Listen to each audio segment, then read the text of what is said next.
Bora, meu povo, Alagoas em Foco no ar, hein? Vamos começar nosso programa de quinta-feira aqui para repercutir o que aconteceu no futebol alagoano. Bruno Moura aqui conversando mais uma vez com vocês, né? E eu já deixo desde já o convite para vocês se inscreverem aqui no nosso canal, deixar o joinha nesse vídeo aqui para ele ficar em alta aqui na plataforma do YouTube e também para vocês conhecerem nossos programas. Toda semana tem programa sobre o Nordeste, sobre a Série B e também sobre o campeonato.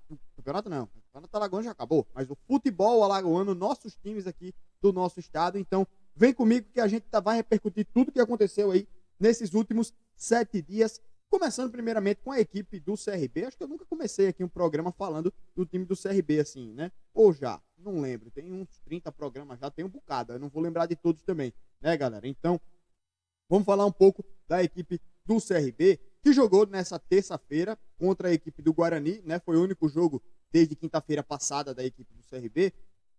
E o CRB acabou sendo derrotado, né? 1-0 para a equipe do Guarani.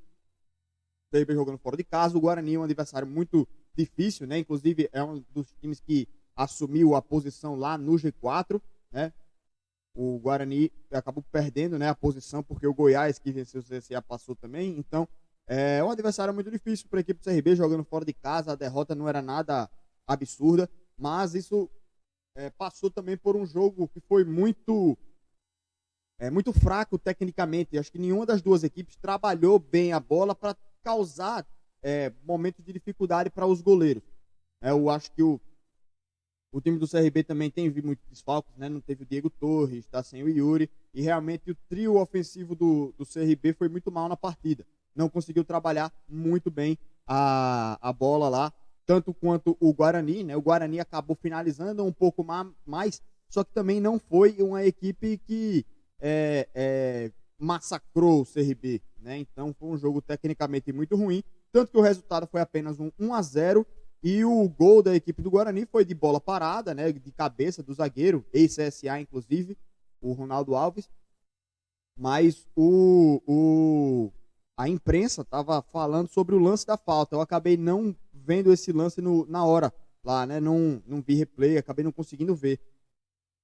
Mas o que estavam dizendo é que não foi falta lá naquele lance e na sequência aí ocasionou o gol da equipe do Guarani, que foi o gol da vitória. O CRB estaciona aí nos 17 pontos, fica em 8º colocado agora com os resultados da rodada. O CRB está a 2 pontos do G4. Falando agora da equipe do CSA, que no final de semana, no domingo, jogou contra a equipe do Brusque e venceu a partida. Mas esse jogo aí, apesar da vitória, evidenciou algumas falhas da equipe do CSA. Apesar de ter feito 3 gols, né, abriu 3-0, eu achei que foi muito mais... o primeiro gol foi uma bola parada do Lucão, o segundo, a bola trabalhada ali pelo lado. O Bruno Mota também acertou e fez um gol lá, típico de centroavante, né? E no segundo tempo, até o Marco Túlio fez gol nesse jogo, né? Então, assim, eu acho que nesse jogo aí, o que foi de diferente dessa partida foi o CSA fazer 3 gols. O que aconteceu depois foi, de novo, momentos de falhas do CSA, um time inconsistente, que deixa muita brecha para o adversário gostar do jogo e fazer os gols dele. O Brusque fez 2 gols ali também, né, no intervalo muito rápido do jogo, o que mostra um pouco dessa falta de proteção do time do CSA, essa falta de consistência da equipe defensivamente, e acabou passando um aperreio desnecessário lá, um jogo que estava 3-0, se transformou num 3-2 de muita agonia para a equipe do CSA contra o Brusque, mas conseguiu vencer o seu jogo. Já ontem, né, o time do CSA foi derrotado em casa pela equipe do Goiás. Assim como o jogo do CRB, o Goiás não é um adversário fácil, é um time que está no G4, entrou agora, está em 3º colocado com 19 pontos, e essa derrota não foi algo absurdo para o time do CSA.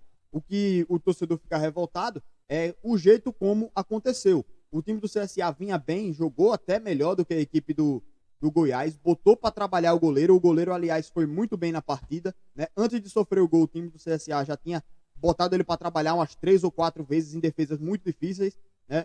E acabou que, em um momento de falha individual, o lateral direito do CSA, o Everton, fez o primeiro tempo horripilante, né?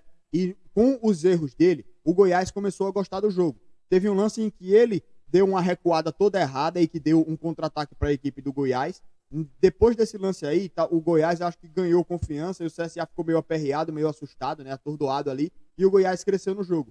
Depois disso daí, além de outras falhas, né, o cara ia dar um chutão para frente, dava um chutão para trás, para o meio do campo, né? Então, o Everton, realmente, lateral direito do CSA, fez um jogo terrível no primeiro tempo e, inclusive, ele perdeu a bola no meio de campo em um momento que não pode perder a bola ali, e ele deu outro contra-ataque para a equipe do Goiás, que ocasionou o primeiro gol. No segundo tempo, o CSA cresceu, foi melhor de novo, né? Tentou fazer gols, perdeu chances claras, né? 2 bolas na trave o time teve. De La Torre perdeu 2 gols, um no primeiro tempo e um no segundo. O do segundo tempo foi claríssimo. Bruno Mota também perdeu 2 gols, um que ele sai na cara do goleiro e bate na trave. O outro, ele recebe a bola dentro da área e bate em cima do zagueiro. Então, o CSA nessa partida acabou que deu indícios de melhora. Melhorou um pouco a atuação do time, acho que foi incisivo, foi melhor do que a equipe do Goiás, só que, de novo, a ineficiência do ataque, né? No jogo passado não teve isso, mas porque fez os 3 gols, obviamente, mas nesse jogo voltou a aparecer essa ineficiência do ataque. E a inconsistência, de novo, da defesa, né? De deixar o Goiás criar o lance do gol lá. E nesse jogo aí, especificamente, um jogador errando bastante e dando aí a oportunidade do Goiás abrir o placar. Erros individuais que custaram pontos contra o Vila Nova, contra a Ponte Preta e agora nesse jogo também, né? Então, assim, o CSA erra muito individualmente e isso eu acho que o time vai corrigir apenas com contratações. O CSA estaciona aí nos 11 pontos, né? Apesar de ter 2 jogos aí, ganhou um, perdeu outro, tá com 11 pontos aí, a 2 pontos do Z4, posições invertidas aí na tabela de classificação. O CRB em 8º, tá a 2 pontos do G4, o CSA em 13º, tá a 2 pontos do Z4. Aí 3 times separam o CRB do G4, 3 times separam o CSA do Z4. O CSA tem um jogo a menos para fazer, né? O jogo foi remarcado lá para o dia 27, mas isso daí é assunto para a gente falar nos próximos programas, certo? Então, falei um pouco aí da Série B do Campeonato Brasileiro. Vamos falar da Série D. No final de semana passado, a gente teve o Muricy sendo derrotado para o Atlético de Alagoinhas, né? 3-2 para a equipe baiana. O Atlético de Alagoinhas, inclusive, foi campeão do Campeonato Baiano, né? 3-2 para a equipe do Atlético de virada, né? O Muricy abriu o placar, o time da Bahia virou, o Muricy empatou e lá no finalzinho, aos 90, o Atlético de Alagoinhas consegue o gol da vitória.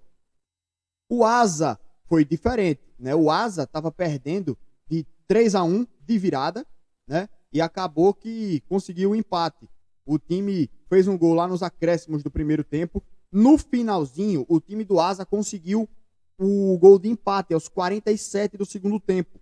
Gol de pênalti, né? Quem é o nome do cara aqui? Porque no aplicativo aqui às vezes aparece diferente o nome, velho, dos caras. José Wilson Ferreira Santana. Perdão, velho, eu não sei, não conheço assim pra descobrir o nome do cara, quem foi. Mas, tá, o Asa empatou e no finalzinho lá teve até um gol que seria o 4-3. Só que o árbitro anulou esse gol por impedimento. Ia ser um gol de cabeça lá, se não me engano, era uma bola parada, né? Que o Asa fez o gol, velho, 4-3. Eu vibrei aqui até na hora, né? E seria o gol da vitória, velho, do Asa. E era importantíssima essa vitória para a equipe do Asa, porque o Asa vai com 5 pontos com esse empate, não deixa o Retrô dar uma destoada, né? O Retrô, se vence esse jogo, ia para 11 pontos. E aí ficaria mais distante o Asa do G4. Mas agora olha a situação, né? Itabaiana 14, Juazeirense 12, Sergipe 10, Retrô 9, é o G4. Atlético de Alagoinhas 6, com a vitória em cima do Muricy, né? 6. E o Asa 5. Então o Asa está a 4 pontos do G4. E o Muricy, em último colocado lá, apenas com 3 pontinhos. Situação complicada aí da equipe do Muricy. Tem tempo para dar a volta por cima, né? Não chegou ainda na virada de turno. Ainda faltam mais... São no total 14 jogos, então faltam 8 partidas, né? Então, claro que muita coisa pode mudar daqui para frente, mas já é uma situação meio complicada aí da equipe do Muricy. Não tem nenhuma vitória ainda, velho. A equipe é complicado, né, bicho? Quer dizer, tem uma vitória, sim, perdão. Tem uma vitória. Eu pensei que eram 3 empates, mas é uma vitória e 5 derrotas. Foi mal, tá? O Asa que tem uma vitória e 2 empates aí na classificação. Voltando então para os próximos jogos, nesse final de semana a gente vai ter as partidas do Muricy jogando contra Juazeirense nesse sábado. E aí vai ser Juazeirense em casa, né? Às 4 da tarde do sábado. E o Asa vai jogar contra o Bahia de Feira no domingo às 4 da tarde. Pela classificação, Juazeirense está no G4 com 12 pontos e o Asa joga com o Bahia de Feira, que é o 7º colocado. Então, se o Bahia de Feira vencer, vai a 7, né? Passa inclusive o Asa. Se o Asa vencer, vai a 8. Então, é um final de semana muito importante aí para as pretensões do Asa, né? Para o Muricy é um pouco mais difícil, porque o Juazeirense vem bem na competição. Então, é um jogo mais complicado aí para a equipe do Muricy. Só que não pode estar pensando em outro resultado que não seja uma vitória. Mesmo jogando fora de casa, mesmo com um adversário difícil, o Muricy precisa se recuperar na tabela. Já o Asa joga com o Bahia de Feira e tem sim a oportunidade de, com uma vitória, mudar um pouco essa história do Asa na competição. Indo a 8 pontos, cola um pouco lá no G4 e fica para esse segundo turno, né, o retorno aí, fica mais ativado, digamos assim, né, para as próximas partidas, né? Mas é isso, gente. Final de semana importante aí para os alagoanos na Série D do Campeonato Brasileiro e também para a Série B, né? O CSA e o CRB tem um final de semana bem agitado. Deixa eu ver só os jogos aqui, né? Eu acabei nem falando dos próximos jogos aí da Série B. Vamos lá. O CSA joga com o Operário nesse sábado, fora de casa. Mais um jogo complicado e fora de casa, né? Sábado, 9 da noite, mas não, o jogo mudou. O horário era de 9 e mudou para 7 da noite. A CBF anunciou isso aí, certo? Então, CSA e Operário, 7 da noite desse sábado. E o CRB enfrenta o Vila Nova no domingo, confirmando o horário, 8h30 da noite. Tá aí o CSA que vinha jogando há muito... Foram 3 jogos já do CSA, 8h30 da noite no domingo. Agora quem joga é o CRB. Um horário horrível, né? Muito ruim pra galera. Já chega no domingo, aquele marasmo, aquele cansaço do final de semana, tudo. E aí o time... O torcedor já chega morto, né? Pra assistir o jogo. O CSA enfrenta o Vasco na próxima quarta-feira, que é antes do próximo programa, né? 9h30 da noite na quarta-feira. E o CRB recebe o Coritiba já na quinta, aí já depois do nosso próximo programa. Nosso próximo Alagoas em Foco é na quinta-feira que vem e exatamente no dia de Coritiba e CRB. Meus palpites: Operário e CSA. Eu acho um jogo difícil para o CSA. Ora, o Operário é o 6º colocado, né? Mas assim, o CSA eu acho que tem condições de evoluir. Eu acho que o time tende a evoluir com o Ney Franco e pode, inclusive, conquistar um bom resultado nesse final de semana. Mas se fosse para apostar, eu botaria um empate. CRB e Vila Nova, eu apostaria no CRB. Pela fragilidade do Vila Nova e pelo CRB jogar em casa.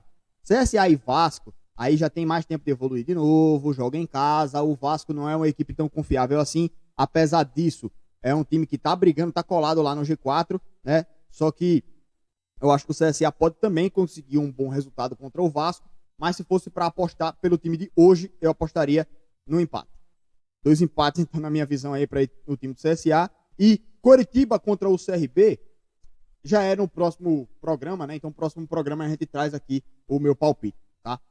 Então é isso, gente. Encerrar aqui mais um Alagoas em Foco, agradecendo a presença de vocês aqui no nosso canal, galera. Muito obrigado, tamo junto e até quinta que vem. Até amanhã, que amanhã tem Nordeste em Foco também, viu? Abração, gente. Valeu.